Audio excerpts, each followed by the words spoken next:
네, 여러분 안녕하십니까. 10월 15일 금요일 아침입니다. 오늘 금요일 아침에는 32장, 출애굽기 32장 1절에서 14절까지 살펴볼 건데요. 4절까지를 먼저 읽어 드리겠습니다. 백성이 모세가 산에서 내려오니 더딤을 보고 모여 백성이 아론에게 이르러 말하되 일어나라, 우리를 위하여 우리를 인도할 신을 만들라. 이 모세 곧 우리를 애굽 땅에서 인도하여 낸 사람은 어찌 되었는지 알지 못함이니라.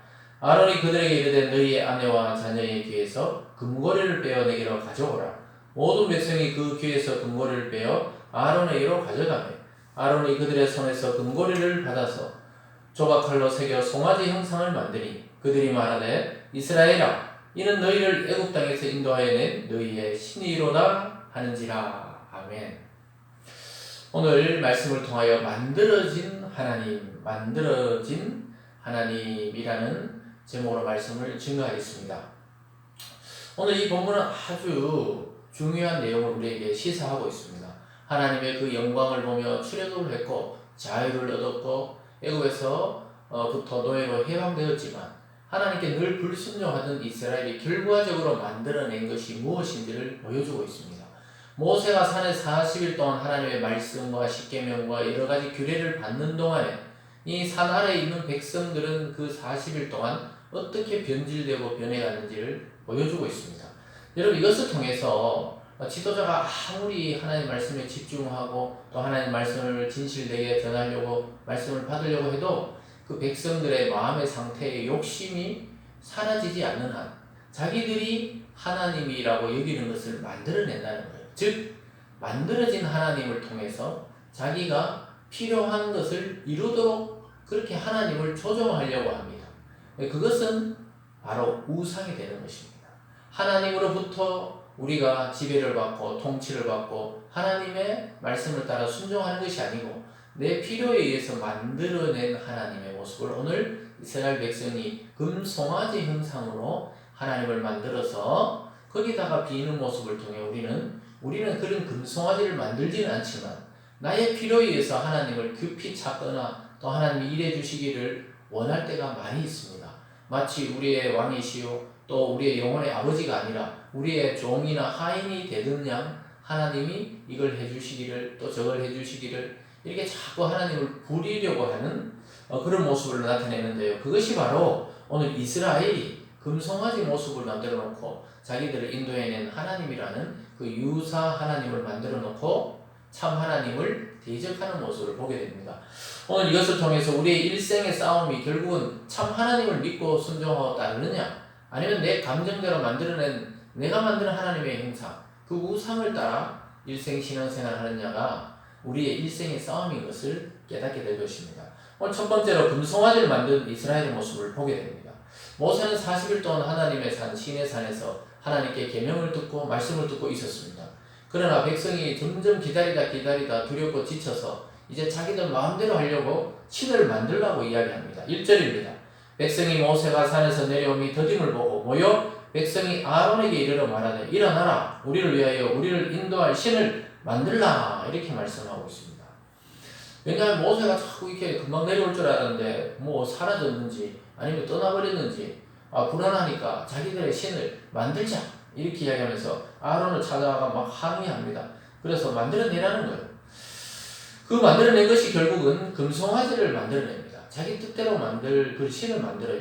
아론이 그들의 성화에 못 이겨서 2절에 보면 아론이 그들에게 이르되 너희 아내와 자녀의 귀에서 금고리를 빼어 내게로 가져오라. 모든 백성이 그 귀에서 금고리를 빼어 아론에게 가져가며 금을 모았습니다.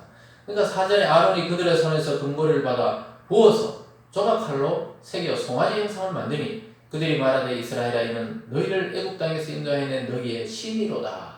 너희의 신, 일반적인 신이라는 단어를 쓰면서 자기들이 이끌어낸 하나님이 송아지라는 거예요. 금송아지. 여러분, 이것이 어떻게 하나님이라고 생각할 수 있었겠습니까? 그 400년 동안 이스라엘이 애굽에서 종살이하면서 묻어두었던 그 묻혀온 이 애굽의 신이 애굽에서 그 소를 많이 섬겼거든요. 그래서 그 소의 형상을 따라서 그냥 하나님이다 하고 만든 겁니다. 자기들의 편의대로 신을 만들어낸 것이죠. 결국 이것이 우상숭배요 자의적인 해석이 되는 것입니다. 결국은 하나님을 섬기는 것처럼 하면서 절기도 만들어요. 5절에 보면 아론이 보고 그 앞에 제단을 쌓고 이에 아론이 공파에 이르되 내일은 여호와의 절이리라. 하나님의 이름을 또 갖다 붙입니다. 금송아지 앞에다가 갖다 붙이면서 내일은 하나님이 정한 절기라면서 막 비슷하게 유사하게 하나님이 이 애굽에서 나왔을 때 6월절을 지키듯이 자기들 절기를 또 지킵니다. 그 6절에 보면 이튿날에 그들이 일찍 일어나 번제를 드리고 화목제를 드리고 백성이 앉아서 먹고 마시며 일어나 뛰놀더라. 막 춤을 추고 먹고 마시고 막 자기들의 기분을 만족해 하는 신을 만들어내는 것이죠. 여러분 결국 자기 욕심에 따라 만들어내는 모든 그 하나님의 이름을 갖다 붙이더라도 그것은 우상 숭배가 된다는 것을 알게 됩니다. 하나님은 만들어진 신이 아니라 스스로 계신 하나님임을 우리는 깨달아야 할 것입니다. 오늘 두 번째 보면 이 모습을 보고 하나님이 진노하는 것을 보게 됩니다. 7절 말씀입니다. 여호와께서 모세에게 이르시되 너는 내려가라. 내가 애굽 땅에서 인도하여 있는 내 백성이 부패하였더라. 그들이 내가 그들에게 명령한 길을 속히 떠나 자기를 위하여 송아지를 부어 만들고 그것을 예배하며 그것에게 제물을 드리며 말하기를 이스라엘아 이는 너희를 애굽 땅에서 인도하여 낸 너희의 신이라 하였도다. 하나님이 이스라엘의 모습을 다 보고 계셨어요. 그래서 모세와 말씀을 나누다가 급히 내려가라. 너희 백성이 부패했다. 썩었다는 것이죠. 그래 놓고는 송아지를 막 금을 부어 만들어 놓고는 나를 섬긴다고 지금 거짓을 이야기하고 있다. 그렇게 하면서 하나님이 그들을 진멸해 버리겠다고 말씀합니다. 9절과 10절입니다. 여호와께서 또 모세에게 이르시되 내가 이 백성을 보니 목이 뻣뻣한 백성이로다. 그런즉 내가 하는 대로 두라. 내가 그들에게 진노하여 그들을 진멸하고 너를 큰 나라가 되게 하리라. 하나님의 진노는 무섭죠. 한 나라를 완전히 진멸시켜 버리겠다 이렇게 말하고 있습니다. 그리고 다시 너는 죽이지 않고 너와 함께 새로운 이스라엘, 새로운 민족을 만들겠다고 이야기하고 있습니다. 여러분 하나님은 우리가 우상 숭배하는 걸 제일 싫어하십니다. 왜냐하면 하나님과 우리는 사랑의 부부관계처럼 이 하나님과 밀접한 관계에 있는 것이 하나님의 백성들인데 우리가 다른 신을 섬기려고 또 세상을 섬기려고 또 자기 욕심에 따라 하나님 이름을 갖다 붙이고 야 이건 하나님의 뜻이다. 하나님의 은혜를 준 것이다. 아무데나 막 하나님을 갖다 붙여가지고 하나님을 우상처럼 섬기려고 하면 하나님이 우리를 진멸하십니다. 그 일이 안 되게 하십니다. 그래서 오늘 우리가 주의해야 되는 것은 항상 내가 지금 믿고 섬기고 또 내 감정에 따라 기도하는 모든 것들이 하나님 말씀을 따라 순종해서 나오는 것인지 내 욕심을 따라 내가 어떤 것을 성취하기 위해서 하나님을 이용하는 것인지 늘 기억할 필요가 있습니다. 결국 하나님은 진멸해버리겠다. 그리고 새로 시작하겠다고 말씀하고 있습니다. 하나님은 속지를 않으시죠. 자기 백성의 불신과 배반에 하나님도 괴로워하십니다. 항상 죄를 용서하지만 이 죄는 용서할 수 없는 죄이기 때문에 하나님이 지금 진노하면서 속이 타들어가고 있습니다. 이럴 때 오늘 세 번째로 모세가 하나님께 중보하기를 자청하면서 하나님께 그 분노와 진멸을 철회해달라고 요청하는 것을 보게 됩니다. 이것이 구원자의 그 모습이고 중보자의 모습입니다. 마치 하나님 앞에 그리스도께서 우리의 죄를 보지 마시고 그리스도의 피를 통해 우리를 구원해달라고 중보하는 모습과 일치되어 있습니다. 11절에 보면요. 모세가 그의 하나님 여호와께 구하여 이르되 여호와여 어찌하여 큰 권능과 강한 손으로 애굽 땅에서 인도하여 내신 주의 백성에게 진노하시나이까 이렇게 말하고 있습니다. 하나님께서 하나님의 백성 아닙니까? 하나님은 화가 나서 모세 보고 네 백성 데리고 다 진멸하겠다 이렇게 말했지만 모세는 하나님의 백성 아닙니까? 하나님이 애굽 땅에서 이끌어냈는데 만약에 이끌어내놓고 그들이 좀 잘못했다고 완전히 진멸해버리면 하나님의 이름에 누가 된다고 그렇게 모세는 하나님을 어떻게 보면 설득합니다. 12절입니다. 어찌하여 애굽 사람들이 이르기를 여호와가 자기 백성을 산에서 죽이고 지면에서 진멸하라는 악한 의도로 인도내었다고 말하게 하시려나이까. 주의 맹렬한 노를 그치시고 뜻을 돌이키사 주의 백성의 이 화를 내리지 마옵소서. 한 번 더 기회를 주시옵소서. 이렇게 말하고 있는 것입니다. 하나님이 다 애굽에서 끌어내놓고는 결국은 광야에서 또 산에서 다 죽이시려고 불러낸 그런 신인가 하나님인가 이런 오해를 주지 마시옵소서. 이렇게 기도하고 중보하고 있습니다. 그래서 출애굽한 이유가 무엇입니까? 하나님께 예배드리고 하나님의 백성을 드러내고 또 결국 하나님의 이름을 높이려고 한 거 아닙니까? 이렇게 이야기를 하고 또 한 가지 근거를 댑니다. 아브라함과 이삭과 야곱에게 약속하신 거 아닙니까? 언약의 근거에서 기도합니다. 13절입니다. 주의 종 아브라함과 이삭과 이스라엘을 기억하소서. 주께서 그들을 위하여 주를 가리켜 맹세하여 이르시기를 내가 너희 자손을 하늘의 별처럼 많게 하고 내가 허락한 이 온 땅을 너희 자손에게 주어 영원한 기업이 되게 하리라 하셨나이다. 여호와께서 뜻을 돌이키사 말씀하신 화를 그 백성에게 내리지 아니하시니라. 모세가 아주 말씀의 근거에서 하나님을 설득하는 듯이 기도하고 있습니다. 우리를 출애굽시켜서 여기서 죽이시는 하나님의 이름이 욕되게 됩니다.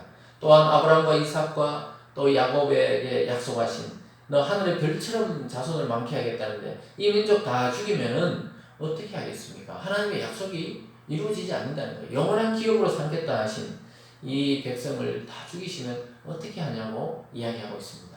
여러분 이것이 중보자의 마음입니다. 모세의 마음이요. 우리 앞에 그리스도의 마음이 바로 그렇습니다. 온 인류를 다 지옥 가게 하시면 어떻게 하겠습니까? 하나님 제가 그들의 죄의 책을 지고 십자가에서 죽겠으니 그들을 살려달라고 하신 그 주님의 마음과 일치하는 것입니다. 결국 하나님은 뜻을 돌이켜서 화를 백성에게 내리지 아니하십니다. 여러분 구원을 요청하는 모세의 그 중보를 하나님이 들어주세요. 하나님은 기계처럼 일하시는 분이 아니라는 것을 보게 됩니다. 또한 우리에게 심판을 내리려 하다가도 그 구원자의 그 중보를 통해 구원하시기도 하시고 또 백성들의 회개를 통해 하나님의 심판이 지연되기도 하십니다. 하나님의 그 우리에 대한 미래는 항상 유동적인 것을 알게 됩니다. 사랑하는 여러분, 계시된 하나님의 말씀이 가르치는 분을 우리는 따라가야 됩니다. 내 생각에서 나온 그 신이 아닌 성경이 말씀하신 참 하나님을 따라가야 하겠습니다. 우리의 욕망을 따라 유사한 하나님을 자꾸 만들어내지 마시고 순종하는 마음으로 하나님을 따라 오늘도 순수하게 그 말씀을 따라 인도를 받는 하루가 되기를 주님의 이름으로 축원드립니다. 기도하겠습니다. 사랑의 하나님 아버지, 우리에게 치명적인 유혹은 바로 하나님을 만들어내려고 하는 것입니다. 내 필요에 따라, 내 긴급한 요청에 따라 하나님이 종처럼 왔다 갔다 해주기를 원하고 있습니다. 그러나 하나님은 그런 분이 아니라고 오늘 말씀합니다. 우리가 하나님의 뜻을 따르고 하나님을 따라 가야 되는 그러한 백성임을 깨닫게 되었습니다.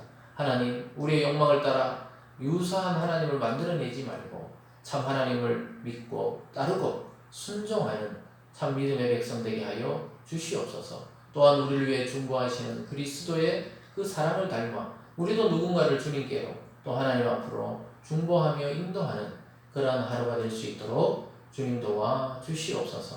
감사드리며 예수님 이름으로 기도드리옵나이다. 아멘.